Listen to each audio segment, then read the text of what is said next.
بسم اللہ الرحمن الرحیم۔ بیوقوف ہم سفر۔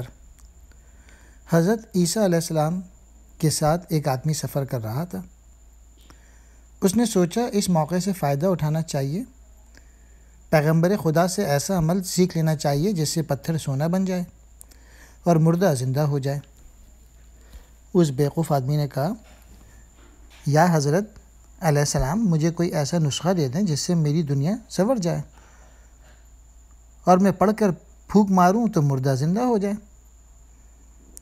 حضرت عیسیٰ علیہ السلام اس کی اس بات پہ بڑے حیران ہوئے کہ اس بیمار اور مردہ شخص کو اپنا غم نہیں کہ میری رفاقت سے اپنے مردہ دل کا علاج کر لے، مگر یہ تو ایک دن میں ہی تاج و تخت کا مالک بننا چاہتا ہے۔ حضرت عیسیٰ علیہ السلام نے فرمایا، چپ رہ، یہ تیرا کام نہیں۔ اس مقام تک پہنچنے کے لیے بڑی منزلیں طے کرنی پڑتی ہیں۔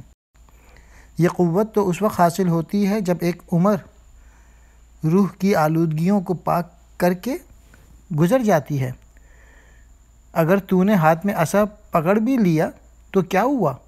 اس سے کام لینے کے لیے موسیٰ علیہ السلام کا ہاتھ چاہیے۔ ہر شخص عصا پھینک کر اژدہا نہیں بنا سکتا اور نہ پھر اژدہے کو عصا بنا سکتا ہے۔ اس شخص نے کہا، اگر آپ علیہ السلام مجھے یہ اسرار رموز نہیں بتانا چاہتے تو نہ صحیح، میری یہ عرض قابل پذیرائی نہیں تو میرے سامنے مردے کو زندہ کر کے دکھا دیجیے۔